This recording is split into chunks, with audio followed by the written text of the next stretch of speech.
The new season is just around the corner, and as always, there's barely any time to breathe before things get intense for Celtic. The fixtures for the opening weeks have dropped, and let me tell you, it's a proper roller coaster waiting to happen.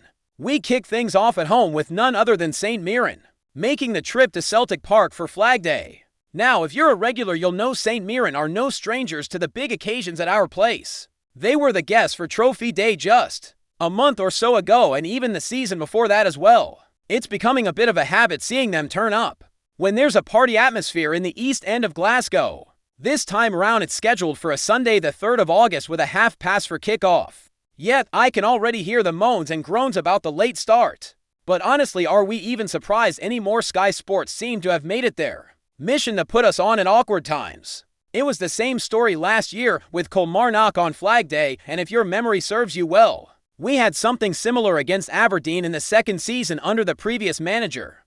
It's just become part of the deal now. Speaking of Aberdeen, they're our second league opponents, and that one's away at Pittodrie on Sunday, the 10th of August. That fixture has got a bit of needle already, and there's definitely a sense of unfinished business there, a proper chance for revenge after how things went last time. It's another Sunday slot with a 12:30 kickoff, so brace yourselves for another early start. If you're making the trip north, then comes the League Cup with our last 16 tie penciled in for the following weekend, the exact opponent. And details will come out soon enough, but going by recent years, it's fair to expect that it'll land on the Saturday or Sunday of that weekend. After that, the stakes go up a few notches with the first leg of our Champions League playoff round.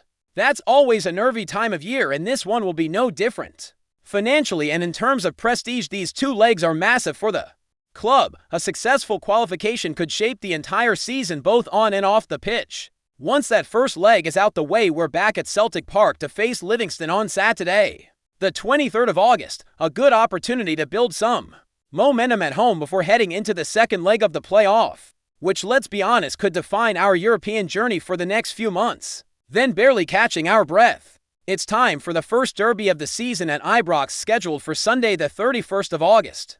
That one lands in the usual fourth matchday slot, just like we've seen in previous campaigns. There's every chance that some of our late transfer window signings could make their debuts in that derby, just like we've seen with other players in the past. Names like Alexandro Bernabei and others spring to mind, guys who arrived late and were thrown straight into the fire against Rangers.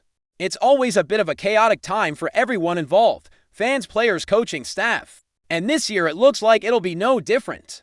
That week is shaping up to be absolutely frantic. Think about it, we'll have the second leg of the Champions League playoff, then the derby at Ibrox. And then the transfer window closes just a couple of days later, likely on the Monday, to top it all off, the draw for the group stages of the Champions League or the Europa League, depending on how things go, will also be happening right around that time. It's going to be non-stop, and the adrenaline levels will be through the roof for everyone associated with the club.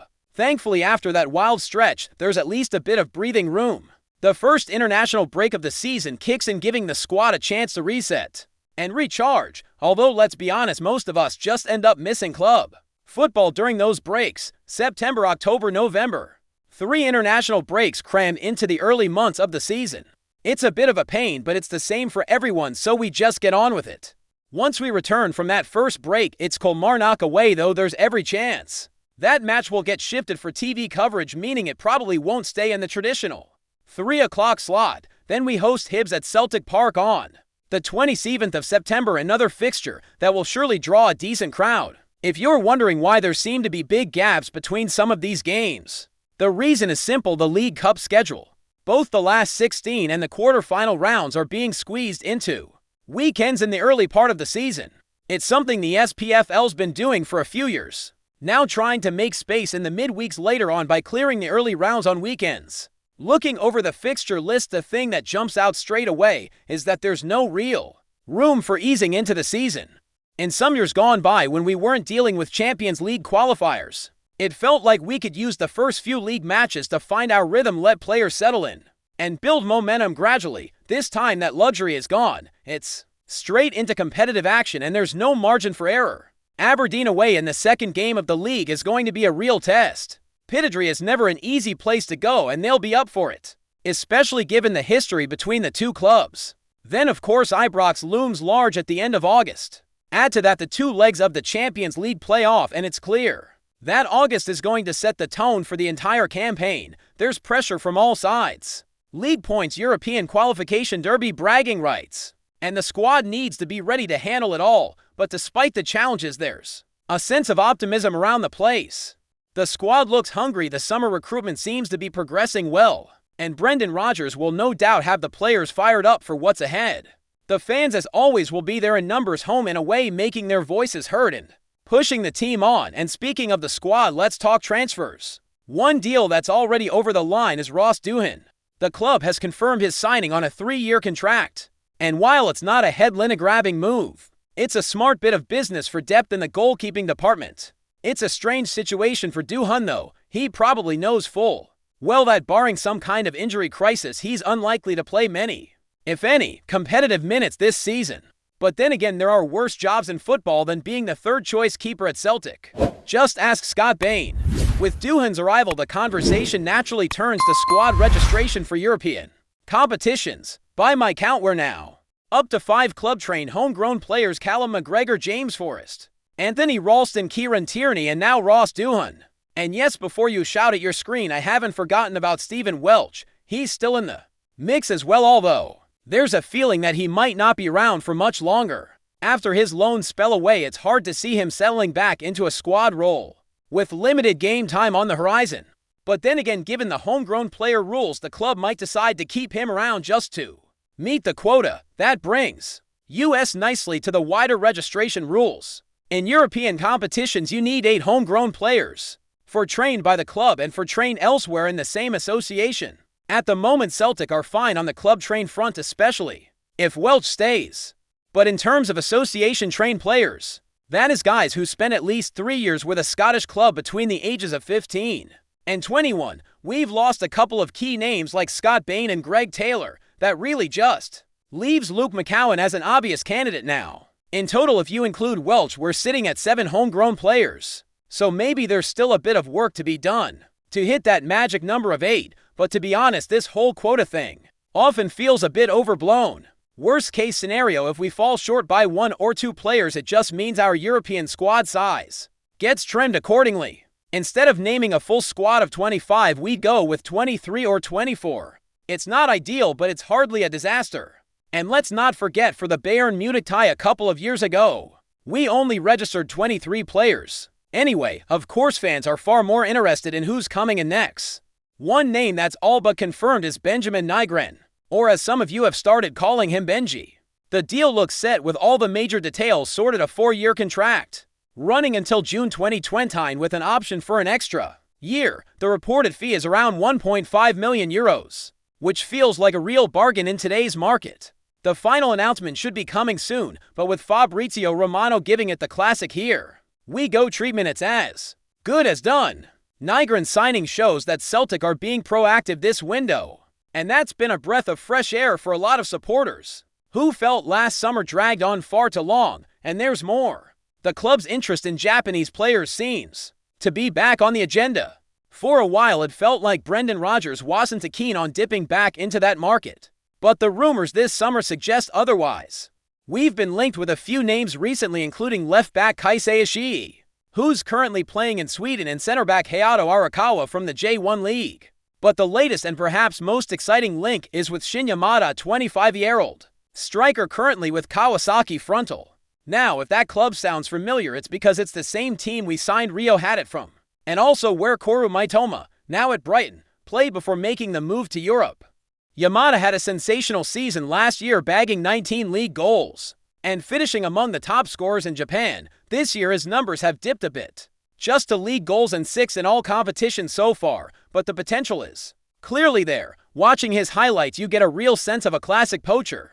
He operates almost exclusively between the posts, sniffing out chances and making the most of every half chance that comes his way. A real penalty box predator, and interestingly, he seems to be stronger in the air than Kyogo, scoring more headers than we're used to seeing from our current number 8.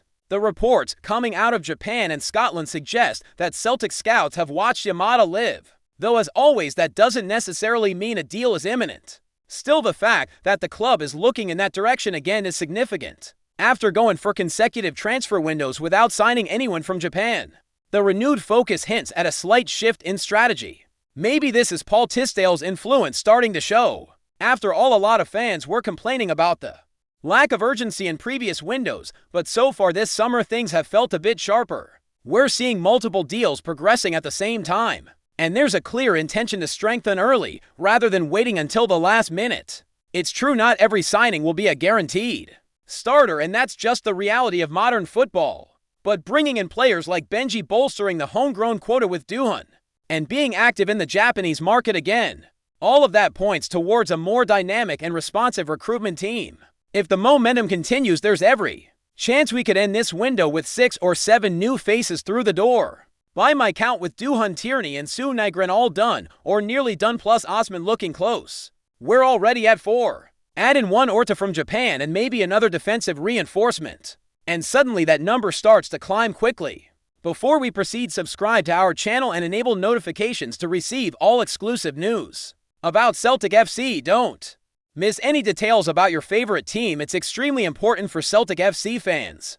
There's a storm quietly brewing in paradise, and it seems to have a German accent. Whispers from within Parkhead suggest that Nicholas Kuhn, the 24-year-old winger brought in with high hopes, is already angling for an early exit from Celtic. Just months after arriving, the Bundesliga-bred wide man is reportedly unsettled, sparking discontent behind the scenes and among supporters alike. Sources close to the club hint that Kuhn has been pushing for talks with his representatives, citing a lack of integration and frustrations with playing time under Brendan Rodgers. The player's attitude in recent training sessions has reportedly raised eyebrows, with some insiders claiming he's mentally elsewhere and already eyeing a return to mainland Europe. While nothing official has been confirmed, the shift in mood hasn't gone unnoticed by teammates or fans. It's a jarring turn of events, considering the fanfare around Kuhn's signing from Rapid Wien. Touted as a technical, intelligent winger with a knack for unlocking tight defenses, expectations were high that he'd become a key part of Celtic's attacking threat. Yet, the reality has been far from smooth. Despite flashes of quality, Kuhn has struggled to cement a regular spot, often finding himself overshadowed by the likes of Lila Bada and Yang Hyun-jun. Now, murmurs suggest that Kuhn has grown disillusioned with his role and may be forcing the club's hand to open the door for a summer move. This apparent unrest has caused a stir among the Hoops faithful, many of whom feel betrayed by the lack of fight shown so early in his Celtic journey. "We've barely seen the lad kick a ball, and he wants out," one supporter commented online, capturing the frustration bubbling among the Green Brigade. Of course, in football, rumors often outpace reality. Kuhn himself has yet to comment publicly, and the club has remained tight-lipped. But with the transfer window creaking open and agents starting to circle, it wouldn't be the first time a player engineered a swift exit from Glasgow's East End. Whether Kuhn truly wants out, or if this is just smoke without fire, only time will tell. Still, the whispers are growing louder, and paradise may not be feeling so peaceful for much longer.